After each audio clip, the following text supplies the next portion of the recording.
Hello, and welcome to another episode of My Pocket Psych, the podcast all about the psychology of the workplace. I'm Dr. Richard McKinnon. I'm a chartered psychologist and coach, and this is another episode in our series all about what we're calling sustainable leadership. You'll be able to find all the resources that accompany this series on the websites at worklifepsych.com/sustainable leadership, including our free white paper, which I really hope you download and have a look at, and details of the free webinars that we're running right through to the end of 2025.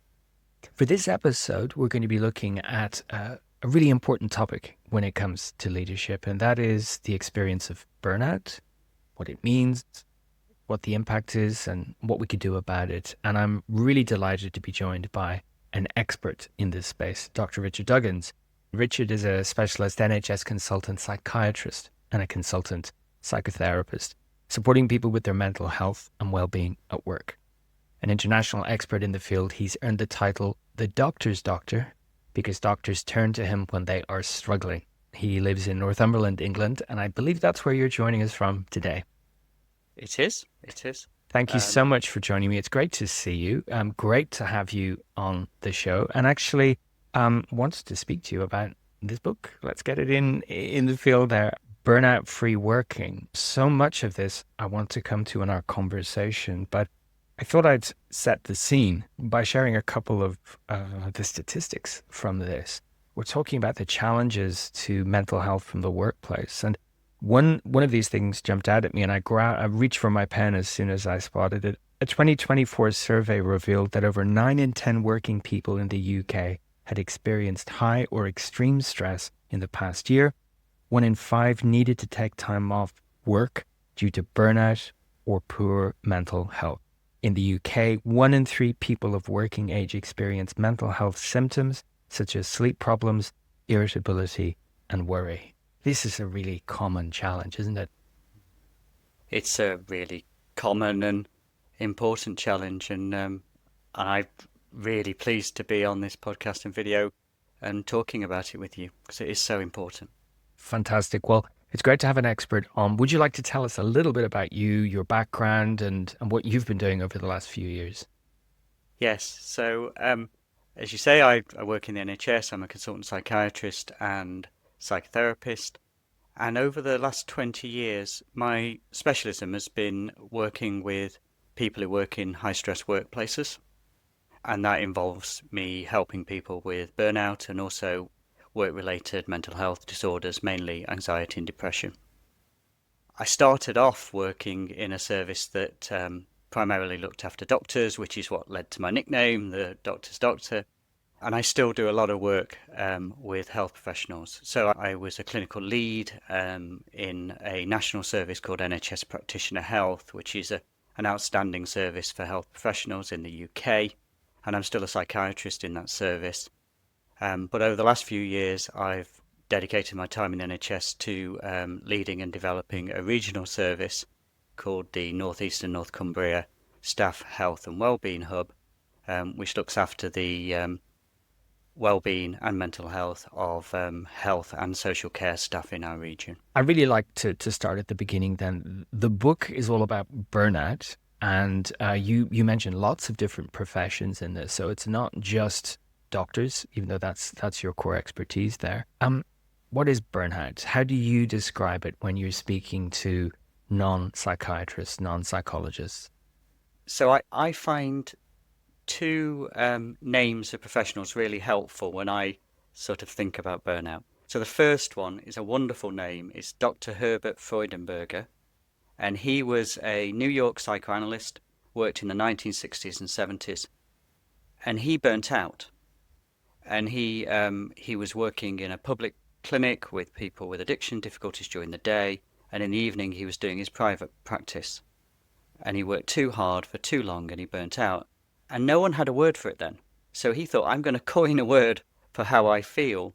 And this is why I want to use his name, is he was living in New York. At that time, there were lots of burnt out buildings. And he said, that's how I feel. These buildings look okay from the outside, but inside there's desolation and emptiness. And I really still go back to that initial term for burnout, because That's how often people are. They look okay from the outside, but inside it's a whole different story. And then the other name that is absolutely key in burnout is a clinical psychologist on the other side of America, on the West Coast, called Professor Christina Maslach. And what she did is she really gave rigor to what we know is burnout, and she's still the gold standard, really. So what she says is we are burning out if we're emotionally exhausted. So that for me is really when you, at end of the workday, you just have to flop on the sofa. You've got no energy for anything else, including anything at home. So if we're emotionally exhausted, we're emotionally detached. And this is when we start to withdraw and switch off from our colleagues, or perhaps the people we serve. So if it's in healthcare, it might be patients. If it's teachers, it might be your pupils. And you become a bit more robotic in your work. So that's emotional detachment. And the third thing that she defined was that we lose our loss of joy in our work. So the very reason we went into our profession, what we enjoy about it, those small wins during the day that we feel, you lose those. So I'm always looking for that. If I'm looking for burnout, I'm looking for emotional exhaustion, I'm looking for emotional detachment, I'm looking for loss of joy. I'm all allowed to feel that 1 or 2 days, but if it's week in, week out for a few weeks, there's a real chance that you've got burnout. There's a really interesting point that's coming out from your description there. That point about looking okay on the outside. When we think of illness, we frequently think of symptoms we can see from across the room where someone can express to us very easily. I've got a cough, I've got an ache. These are emotional and cognitive and could be hidden and may not be discussed for some time, which I guess is core to the challenge. Absolutely. Absolutely. So you undertook to write a book, which is a big project, and it's an excellent book. And I don't do this often, but I'm recommending it, and I'll put a link to it in the show notes for our listeners and viewers. What prompted you to dedicate all this time to creating this book? Okay. So I'm going to, if I can, I'm going to tell a little bit of a story, but I'll link it to it. So this is a story of a woman and a man stood by a river. Could be the River Tyne up near where I live, and they see someone drowning in the water floating by. So the woman dives in, rescues the person drowning, takes them to the side.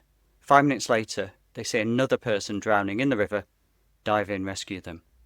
After they've rescued 10 people floating by, the woman turns to the man and says, "Do you think we ought to go upstream and find out why they're all falling in?" And that is how I felt in my work. So I was having thousands of conversations with professionals in high stress jobs who were burnt out. They were in the burnout river. I was rescuing them. They were having great outcomes. But you can only do that for so long before you think, why are so many people burning out? I'm seeing these incredibly impressive people. They're burning out. They're really, really distressed. It's a devastating experience. So why is that? And one of the great things about working in healthcare is people tell you stories.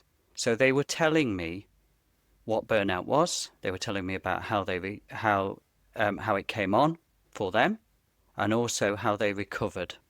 And what I wanted to do was tell that story. And ideally, if people can read this, it might help them if they're upstream, so they never have to fall in the burnout river. So perhaps I can share those stories and people can learn from them and they don't have to go through this themselves.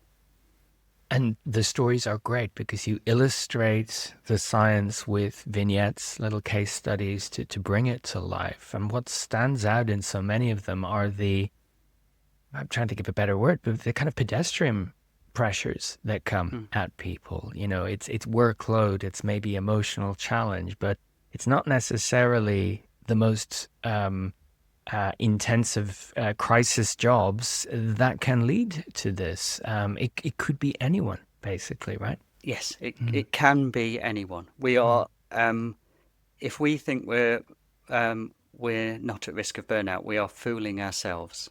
We all have to be alert from it. The statistics you gave at the beginning just show how common it is. I don't quite agree with this, but Professor Claire Gerardo, who is the chair of the Royal College of General Practitioners, says it's not if doctors burn out, it's when they burn out. Mm. Now, I think I'm not quite as pessimistic as that, but if we don't really, if we're in a high stress job and we're not really aware of our risk and doing something about it, we can really easily find ourselves burning out at some stage during our career. And I suppose one of the big factors here is that repeated exposure to that stuff. Like you said, it's not a day here or a day there when we're a bit wiped out. We've all had those days and Mm, maybe those weeks, but this mm, chronic exposure to something that's not changing. In fact, mm. it might be getting worse over time. And if we don't do anything differently, there's a point at which we'll experience that burnout. So it's not something that happens really quickly, is it? It's going to No, take time to build up. it is, and that's one of the things that I really wanted to share in the book. So burnout doesn't slam into you overnight. So when I'm meeting people who are burnt out or perhaps become anxious and depressed after being in burnout for a long time, they tell me they tell me an individual story, but there's often a very similar pattern. So what I started doing a few years after starting this work is I did a little sketch, which is what I thought people were telling me, and I call this in the book. I call it the Burnout Cliff, and and what they were telling me is if you take their work performance and you take it over time, there's a plateau, a cliff, and then a recovery. And the plateau is when they're starting to struggle with work stress, home pressures, other feelings like that, perhaps not getting enough support. Um, but they're putting their heads down and getting on with it. They're powering through. And they may well be in that situation, that sustained pressure situation you've talked about, 6 months, 2 years before they end up burning out. But they are starting to suffer and they're putting their heads down it. And that's why I call this long plateau. And then you tend to get something which is a straw that breaks the camel's back, something a bit smaller. And that takes you onto the cliff where your work performance suddenly drops. You either, at that stage, it's common that you might need to adjust your working hours or you might need to take time off. And then I talk about, to do the completion, I talk about the last stage, which is recovery. And these are all people who've come into support services. And what's great about the recovery is people recover often much quicker than they think they're going to. So recoveries are good and they're strong, and they're quite rapid if you get the right help. So there's this long plateau where people maintain their work performance but are really struggling for a long time. Then there's the cliff, and then there's a good recovery coming after that. Um, It's great to hear there is a recovery, and I'd like to come back to that a little bit later on. I'd love to end on a positive note, but it could be from the way that you're describing it that someone is interpreting for themselves, this is a tough job, but I'm doing okay. They could be mm, in that plateau, and the cliff could be ahead of them because finite resources, and you're not in control of everything that comes your way. There could be just a little bit too much that pushes you over the edge. yeah, and that was one of the things I really started listening hard for when I was meeting with the professionals I was meeting with, because my question was, these are really bright, motivated people, often making a lot of difference in their job. Why are they effectively sleepwalking towards the burnout cliff? So what is going on that's left them for 6 months, maybe 2 years, keeping in this high pressure, high stakes thing where they're starting to struggle? And I think there's two key things. These aren't the only two things, but there's two key things. One is that the way that we're taught to deal with problems is to keep calm and carry on. Mm. So people put their heads down, they power through. The kind of Dory in Finding Nemo, that kind of just keep swimming, and you see it in high stress professions. That's what people do, Mm. and they're often optimistic. They say, well, it's just a busy spell, it will get better, there'll be light at the end of the tunnel, and they power through in that way. But that's really dangerous if you do that, because nothing changes. And I can say a bit about that if you wish. But the other thing that keeps people on the plateau um, is shame and embarrassment about struggling at work. So completely incorrectly, people see burnout or mental health at work as a personal weakness, as something that is a judgment on how strong they are. And they worry that they're just letting the team down by a personal fault or something like that.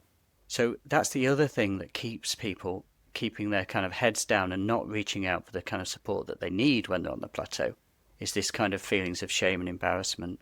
And that's another motivation for what I wanted to communicate, which is actually this isn't a personal weakness at all. This is very understandable, as you said, through common pressures. And I talk about radiators and drains as a way of kind of understanding that. So I'd love to talk about that in just a second, actually, because I think it's such a great way of describing what's happening to people. But big ticket item there that's just jumped out at me is the context you're in.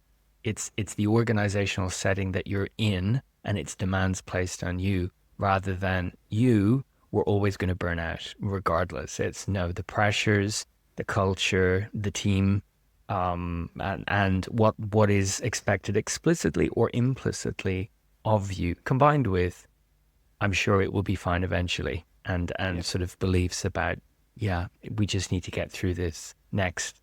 I can't remember how many times I've heard people say we just need to get through the next busy period, and there are 52 busy weeks a year these days.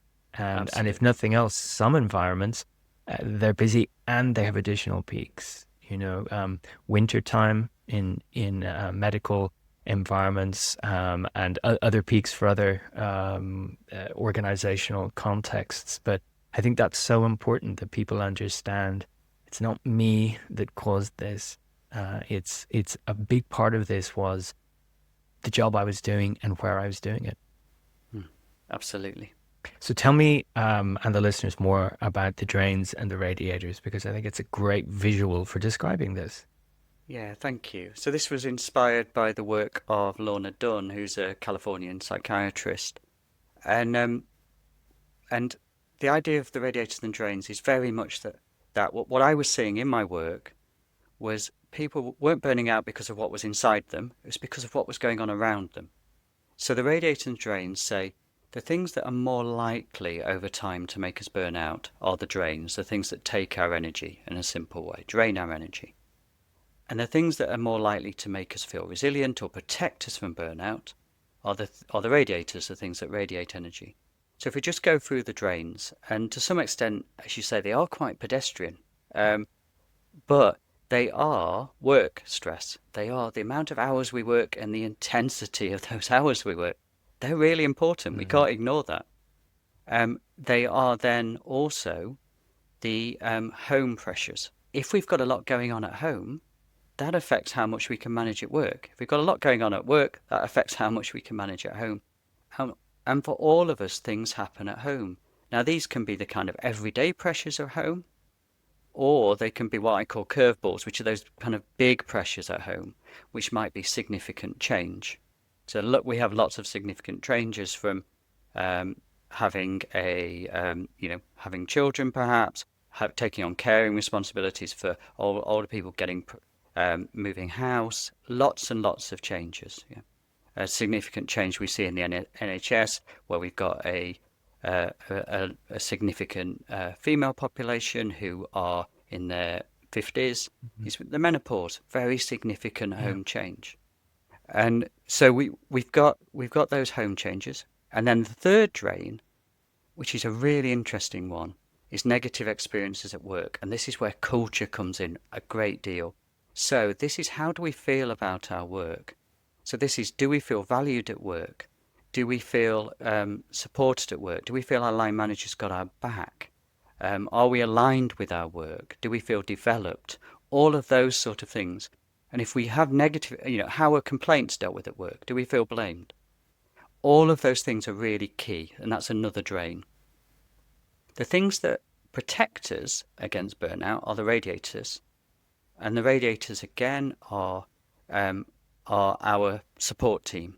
So we're doubly blessed if we have support at work and support at home. Support at work is our line management again, but also our colleagues. Do we have a buddy at work? Really important. So that's the support at work and support at home, friends, partner, those sort Mm. of things. Do we have time for social and pleasurable activities? Those decompression activities, really important in keeping us well. But if we're working long hours and intense hours, we might not have time for those. And then the final thing, which is a really interesting one again, is do we have things during our working week that are intellectually stimulating? So is there part of our working week that we really look forward to? And it doesn't have to be a massive part of our working week. It could be just a half a day here or there. But we're doing something that stretches us and develops us. And that's different for different people. It might be having an apprentice. It might be doing some research. It might be a management role or something like that. But something like that is really important. And it's the balance of these drains and radiators that often tip. So, a common example might be someone who gets promoted and has a new baby. Work stress gone up because of the promotion, home stress gone up because of the new baby. And because they're promoted, their support at work might change. They might be unlucky, they might not quite have the same support because they're in a higher, more senior role. And because they're working longer hours, because the baby's there at home, they probably don't do their fun and social activities. So you've got suddenly some changes really flip this, and your drains get really big, radiators get really, really, really low, and you start to burn out. And after a few months of that, you will probably burn out. And it's a very ordinary experience. And what's wonderful is that what's rewarding is people come to me and they feel I'm weak. I've let everyone down. This is my fault. And then you listen and they tell you through this story, and they think, well, no wonder, no wonder I'm feeling exhausted. I'm burning out. I can see all of these changes, and it's not my fault. It's something's happened around it, and also because they're able to see the reasons that have brought on the burnout, they're also able to stop and start seeing the solutions as well. Mm. So it sounds like that approach has an educational component so that the individual can understand, oh, wow, all those demands placed on me, like I understand the toll they took at me, and I could see the resources were going or changing. And that's a big part of this, isn't it? Change. Because what works for us at one stage in life may not work for us at another stage, or even those crisis times in the year when maybe I don't have time to go and play football or go and socialize. And that might be all it takes to make us feel really imbalanced. We haven't changed, but the access to what helps us keep going has changed. And I'm reminded about the number of people that I've worked with over the years who reported, in inverted commas, completely losing it at work because something really small happened. But when they take a step back, it's a cumulative impact of lots of things. But this was this one thing. And one story is in my head for years about someone who just really got extremely upset. One of their kids had forgotten their gym gear, and they got a phone call from the school. And it was like the end of the world. But all it was the final kind of insult on the back of all of those other things. So I guess keeping an eye on the changing nature of what we have to hand and what's being asked of us is really important here. Absolutely. I think the other thing that can be really helpful, and people who've burnt out before get really good at, is what are my signs that things are getting out of balance? And one of the things when I do workshops is I try and encourage people to think, what are your signs of problem stress? How will you know if you might be at risk of moving into early burnout? And typically, as you know, they are things like your sleep goes off, you're a bit more irritable, you withdraw a bit, you might have muscle tension, you might feel fatigued. They're different for different people. And I was once doing this with a group of from general practice, and there's a general practice team, and I said that what are the signs of problem stress, and that one of the tables started laughing, and I said, well, what's that about? And they said, well, we know exactly what the sign of problem stress in our manager is, And the manager looked at me. He didn't know. and the story was that when he was really stressed, he used to run his hand through his hair upwards. So on a very stressful day, his hair would be standing up on end by the end of the day. And the whole team would know he's really stressed. Keep away from him because he'll be really irritable as well at this It's stage. really So interesting. Other people might spot this other people before we might do. spot it before we do. But Yeah. if you can, in a serious sense, if you can know your signs of problem stress, then your key thing is not just to keep calm and carry on. It's to think, actually, things are starting to get out of balance, especially if they're getting out of balance for a few weeks. I need to look at my radiators and drains because I need to address this early. Because if I don't, then I'm off along the plateau towards the cliff and towards, as you described with your friend, to, something small like like what happened with his child, just pushing him off the cliff because he hasn't addressed things early, and things have built up and built up. It's a theme that comes up in workplace well-being programs that I run, questions about resilience and misunderstandings of resilience, that it's just a hard-headed persistence in one direction. And it's kind of strong and brutal and robust. When what I'm trying to get across to people is that resilience in a large part is about being flexible and self-aware and adapting to what's going on. And this keep calm and carry on really speaks to that just keep going, which I can't think of many complex situations where just do more of that is really going to be helpful in the longer term. Well, yeah, and if you look at professions where there is very much an ethos of just keep going, that power through. So if you look at healthcare, 30 to 50% of your staff will be burnt out.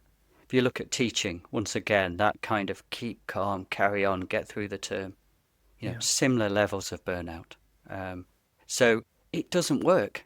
It absolutely doesn't work. And what does work is that, is the psychological flexibility that you're talking about, is paying attention and making those changes. That's what works. And there's an interesting tension in what you said there about, the support you could get at the workplace versus how people in your workplace could propagate that sort of guilt if people take time out or just repeat what they've heard about getting through the busy period. But there's a real opportunity for peers to support each other and for managers to really stick close to their teams to see how they're really doing, and not just did we get through the week, have we survived another month. That support can be really helpful. Is there a risk though that support can also be kind of collusion? We're all doing it, so it must be normal. No one's going to step out of line, no one's going to change what they're doing because we're all in it together. So you can certainly have cultures where it's very difficult to show vulnerability, but they're not helpful cultures. Oh, no. So, No. It's not about, really, in a business or an organization, it's not about getting through the week, is it? It's about long-term sustainability and growth. Yeah. And that's what makes a successful business or organization. I'm going to say something very obvious, but you don't approach a marathon in the way you approach a sprint. I mean, it's but it's that kind of argument. And I was reminded of two things when you were speaking. Firstly, I was reminded of what is a really helpful work culture along colleagues and line managers, is a culture which is where we're regularly asking each other, how are you? How are things? Because if you're in that kind of culture and things don't feel so good, you can say so. Because that's what we do around here. We ask people how they are and we're interested to hear. And line managers, it's great if they're there for people to reach out. But there's a psychiatrist called Neil Greenberg, and he says it's really great if line managers reach in. So are they interested in how their staff are feeling? Are they asking them? And if you're in that sort of culture, you can express vulnerability. You can get help quickly and support quickly, and before these things become a problem, much more effectively. Whereas sometimes you have cultures where no one's asking each other how they are. And you know, if someone asks you how you are, there's a big problem.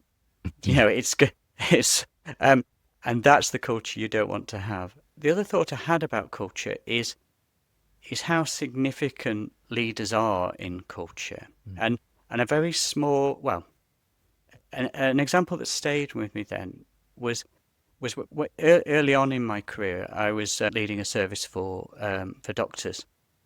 Good service, got great results, but no surgeons ever came near. It was a self-referral service. Didn't see any surgeons. And this really puzzled me. And I thought, well, it can't be that surgeons aren't stressed, because I know they are, I know the statistics. And then what happened was a very senior surgeon from the region came through. He'd become burnt out. He'd done too much for too long with too little support. But he'd also tipped into depression. And he came through, engaged with us, did really, really well. Made a great recovery, where had about 6 weeks off work and then went back. And what this surgeon did is he spoke to all of his colleagues, including the resident doctors, the juniors, and said, this is what's happened to me. You know, I had a depressive episode. I've recovered. It's gone right. From that day onwards, it was virtually that day onwards, surgeons used the service. He gave a massive cultural permission for surgeons in our region to show vulnerability, to be able to say, this work is hard and sometimes I'm going to need support. And I don't think he's got any awareness of what a difference he's made to his colleagues. But he did. He changed everything really in that region for several years. Amazing. And, you know, that's such a great snapshot of something we've been speaking about a lot over the last few episodes and in our webinars about the impact that leaders have from a role modeling perspective, and, you know, in both directions, what they do to others. And previously we'd spoken about the importance of being emotionally literate and being able to understand other people's emotions, being interested in other people's emotions, but also being interested in other people's well-being. And there's only a handful of high-profile examples, aren't there, of really super senior executives saying, I'm taking some time out due to stress. For everyone else, this is a hidden thing. It's a private thing, and we're left with the impression that leadership is about being bulletproof and impervious to this. So that's incredibly powerful when someone does that, because we know if we don't have role models at work, we don't know how to navigate those things. Whereas if the people around us are regularly saying, it's a bit much, or I might need a bit of help, or I'm going to rejig my hours to better cope with this, then we can see it's possible. But if everyone around us is just, you know, keeping calm and carrying on, it's very difficult to see options, isn't it? Absolutely. Absolutely. It's at the same time a simple idea, and it's a complex phenomenon. What are some of the misunderstandings or misconceptions you've encountered when it comes to burnout? So I think the most important misunderstanding about burnout is that it's a personal weakness, that it is a lack of strength, it's a character thing, and that is just rubbish. It really, I could get quite cross. Yeah. Because it's not only incorrect, it's also really, really unhelpful, because it makes people suffer in silence. It makes them not reach out for help, not talk to their colleagues about it. And it's not there within the evidence. It's not what I see in my clinic. It's not what anyone who works in this area sees. You know, they'll talk about burnout and resilience as things to do with the system. They won't talk about it to do with the individual. So that's the first misconception. I think the next misconception is burnout is just a bit of stress. And although sustained problem stress can lead to burnout, and often does, it's not the same thing. So burnout is a horrendous experience, you know, characterized by those three things of emotional exhaustion, emotional detachment, and loss of joy in work. And it really is a most unpleasant state. You know, I have people regularly say to me they wouldn't wish it on their enemy. So it is different. And then I think the third thing, if I can have a third misconception, is that burnout's a career ender, because it's not. So if you burn out, it's unpleasant, But if you reach out for support and help, and that may be, it doesn't necessarily have to be professionals. It may be from colleagues, it may be from a coach, or it may be from one of the services set up for this. Then you'll do really, really well. You'll recover much quicker than you expect to, and you may even go on to grow through the experience and report changes through that experience if you have the right support and time to reflect. So it's certainly not a career ender. That is fantastic to hear, because the narrative around burnout a lot of the time is that well, they burnt out and they could never do that again. When it might be the case that someone burnt out and decided, I don't want to do something like that again. I'm going to do something more rewarding. But I've a lot to give, and I've a lot to be able to bring to the table, as it were. So if the early intervention is really important, I know there'll be listeners here wondering about their own patterns of behavior, their own experience of the workplace, or the responsibility that they have for others. And you've mentioned those 3 emotional experiences, but what could the typical person look out for on their team so that they could maybe ask someone how they were doing? What are the signs that they might want to keep an eye out for? Yeah, this is really important, and I think really helpful for people to know. So for leaders, managers, and good colleagues to know. And do look out for burnout. Do look out for mental health at work. As you say at the beginning of this podcast and video, it's incredibly common. So you will see it if you know how to look for it. There's a couple of things to bear in mind, though. We are often, as professionals, really, really good at the game face. So we don't show our feelings. And in fact, quite a lot of professions train us not to show our feelings. Healthcare's one of those, social work, teaching, policing, law certainly. We don't wear our feelings on our sleeve. And then the other thing is, people often feel it's a weakness, so they try and hide it. So what is really useful to look out for are behavioural changes. So what you will tend to see is that people who are perhaps more outgoing might become more withdrawn. People who are quite nice to work with suddenly become a bit more irritable and snappy. People might start being late for things or putting reports in slightly late. Or, and this is a really common one, people will start overworking and staying late, because the burnout will be slightly reducing their performance, and to make up for that, they'll be working longer hours. So they won't allow it to affect their work, but they might be putting longer hours in to get the same results. So people overworking and staying late can be a good sign. So look out for those things. We're all allowed the odd bad day, the odd snap, but if this is a pattern over a few weeks, I would encourage people to be brave and to approach their colleagues and say, how are things? Now, you can guess what the response is going to be. I'm fine.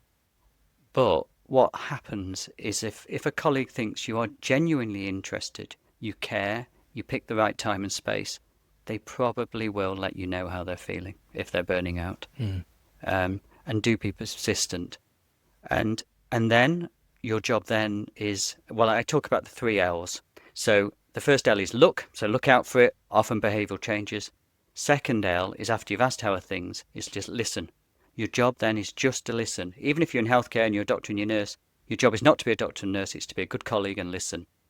And then that might be enough, because what often happens is, because people tend to put their head down, keep calm and carry on, actually just saying, how are you feeling, and them telling their story, immediately they put their heads up and they start to think, actually something is going on, and they might start to do something about it. They might tell their partner or a member of their family for the first time or something like that.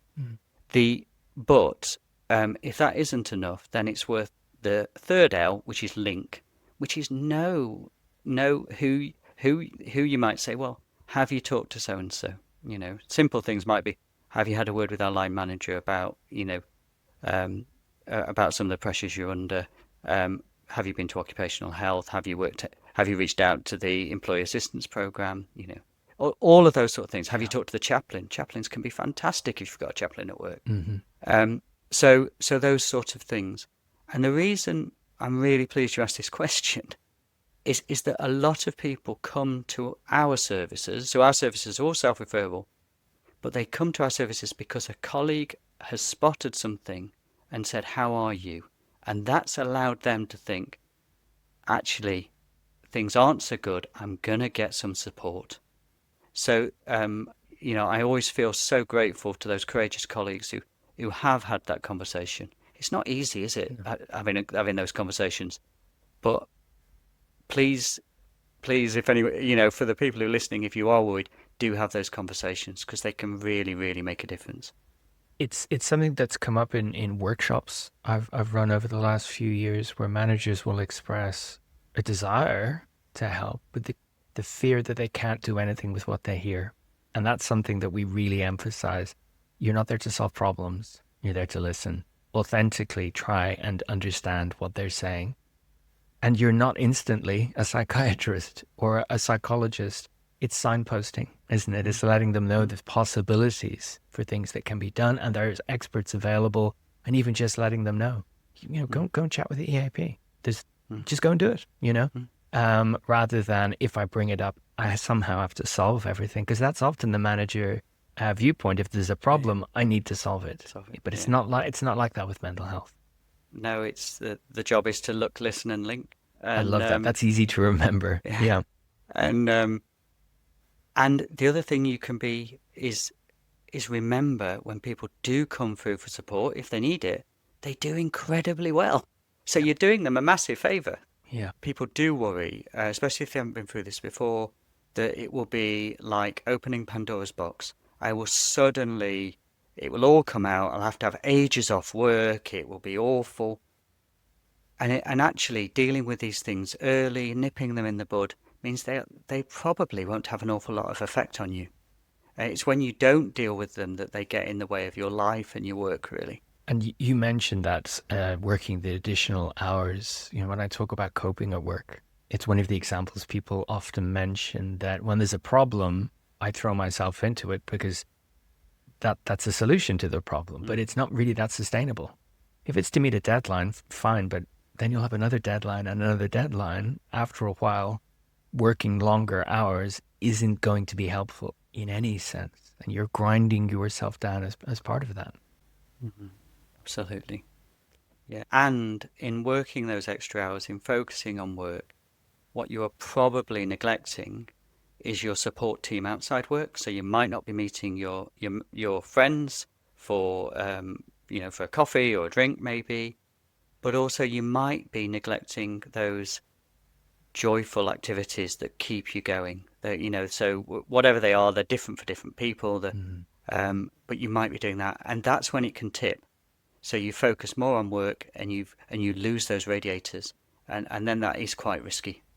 And of course, your performance will go down with time. It's not that we're machines and we can keep going. We'll start to make more mistakes, and we'll start to, not be as efficient and not be the experts we would like to be. This series around sustainable leadership is all about, how we would like leaders to be in the workplace. We touched on it a little bit earlier, but why is it that leaders are at risk of burnout? What are the factors that can really contribute to that? Yeah.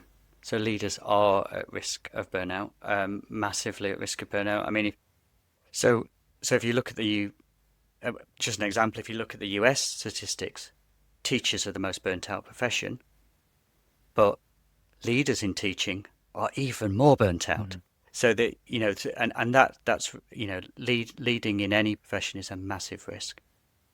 So it's to some extent the same drains, but they're different for leaders. So so leaders do work typically very long hours. They work intense hours. There's always someone trying to talk with them.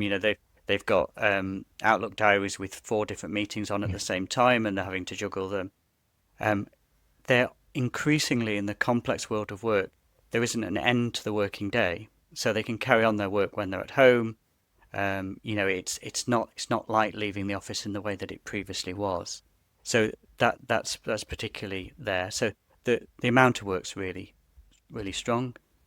Leaders are humans. Things happen at home, but really hard as a leader to take that time off or to reduce your hours to address those things at home and give them your full attention. So that is difficult. I often have leaders who are working in burnt out systems, in systems where the teams are struggling, they're leading a struggling team, something's going on in their home life, and I'm saying, well, perhaps you need to pay some attention to that in your home life. They're saying, well, how can I reduce my hours? If I reduce my hours, the team will collapse. They need me there. So it's a real dilemma for leaders, I think, to be able to do that responsibility. And I think leaders can also, it's probably spoken about less, but those negative feelings about work, they want to be able to support the staff, but have they got the time to? They'll probably be aware that leaders make the biggest difference to their staff's mental health. But how do you find the time as a leader to be able to do that in the way that you want to? And also that kind of moral injury of perhaps a lot of leaders now delivering services not quite in the way that they want to be able to deliver those services because there's too little to go round. So there is negative feelings about work that I think leaders find difficult to talk about.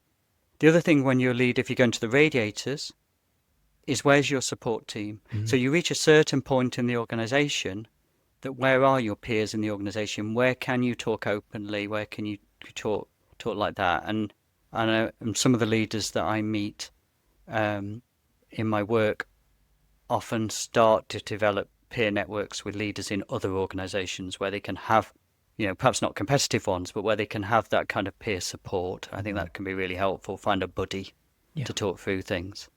Long hours, no boundaries to work. How do you do those? How do you do those joyful things, those social things that are so important? And then I suppose finally is where do you get that intellectual stimulation in your work? Hopefully you do as a leader, but it may be squeezed out with all the must-dos. So I would say it's a similar Radiators and Drains, but specific challenges, I think, for leaders. And regardless of your place in any organizational hierarchy, what are the things you would caution people against doing when they're feeling quite stressed and they're maybe on that plateau? What are the ways of coping with it that aren't that helpful in the longer term? So I'm thinking about two things here. I'm thinking about the Radiators and the Drains, but I'm also thinking about here what Freudenberger, the person who coined burnout, called false cures. So the first thing is the Radiators and Drains. So what you do find is dynamic people try and solve the problem by leaning into it. They work harder. As you've explained, it doesn't work. It doesn't work. It puts things actually more out of balance. So that's a key thing. But then the other thing I would say, and we see this a lot, I see it a lot in leaders, is the search for a false cure. So a false cure, what I'm on about, is drinking too much. I'm talking about, and I'm seeing it more, perhaps using gambling on gambling apps, and sometimes using substances, although that's much rarer. Mm-hmm. So these are very attractive because they are distractions. So things are feeling difficult.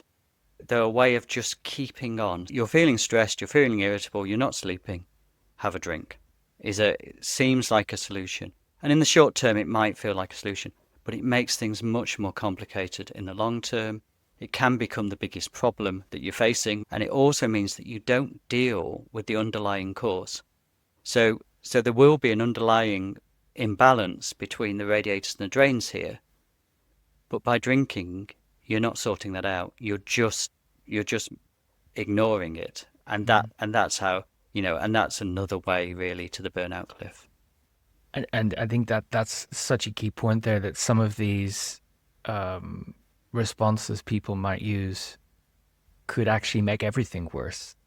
Over time, whether it be your own physical health or your relationships or your support network or your financial health, all made worse by what you're using to cope with the source, which isn't being addressed, and the short-term relief is really outweighed by the longer-term challenges. But that's difficult. It's a difficult conversation to have with someone, isn't it? Because that might be the one glimmer of joy they have in a day or a week, and yet it's not helpful. It's not morally wrong. It's just not helping their situation. Absolutely. I think people who are more likely to feel that their struggle is shameful or weakness are more likely to be drinking, and if they can actually understand it is to do with the system going on, and we can find a way through it, that can be a relief. But yes, I absolutely. If you have relied on, for example, drink for a long time to manage things, it can feel quite scary and quite difficult to move away from it. Mm. But um, as I outline in the book, there are ways to do it. And there are ways if your drinking is not too heavy, and you can do a questionnaire called the Audit, free that's free online. You can start to address it yourself. You can move towards moderate drinking, or you can have a period, if it's safe, of drinking, and that a lot of people do that because it helps them reset, and then they can Mm. have a period off drinking, they reset, and then they might choose to go back to moderate drinking if they want, which is drinking, not on all of the days of the week and keeping to below 14 units. But other people who are drinking heavily will need to really reach out for some specialist support in stopping. And that's there, and it's Mm. good, and it Mm. works. Yeah. Um, But might that also be one of those behavioral changes that someone might exhibit that others would notice that they themselves don't notice? They're leaning into coping strategies that they maybe haven't used that much in the past. yeah, it can be. So it's a it's a really worrying one, and it's one that usually actually doesn't get ignored. So, occasionally people will come to me because a colleague has noticed alcohol on their breath in the morning or something like that. But that is a kind of there isn't many people will ignore that for long because Mm. they'll Mm. really worry about that. Mm. But yes, it can be a way that burnout presents really. But that is and if only the person had reached out for a bit of support 2 years prior, that everything would have been so much simpler, I think. Yeah. So let's wrap up on that positive note then. The really positive, hopeful prognosis when someone is able to get that support. What does that look like for someone when they've passed that cliff and they're past that and they're getting expert support and they're on a return to higher functioning and even thriving. What does that journey look like? So, there's a really brilliant bit of research done by Dr. Pip Shaw, who was attached to one of the services I work for, NHS Practitioner Health, and she interviewed doctors who'd recovered from burnout. And what came out of this research, which actually surprised her, was that the doctor said, "I wouldn't wish this on anyone, but actually I feel I've grown and developed through this." And Hmm. she was like, "Well, tell me more." And she brought out three themes of what the doctors were consistently telling her. And the three themes were that burnout had caused them to reset. So what she means by this theme of reset is the doctors would say the burnout has changed them. And one of the examples was from a nose to the grindstone to taking control of their lives. So they felt control of their lives in a way that they hadn't previously. So that's the first one, that reset. The second one was it forced them to look themselves in the mirror. And this is that the burnout forced them to say, what's my calling? What are my values? What actually do I want to get out of life? And quite a few of the doctors said, I've never had to ask myself this before.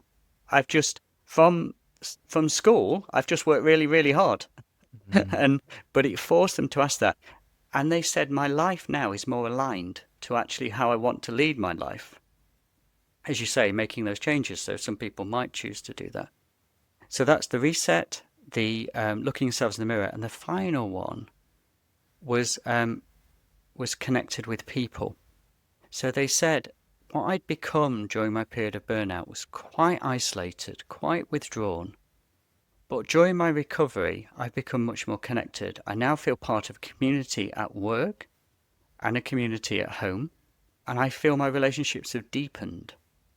And this was incredibly valuable to them.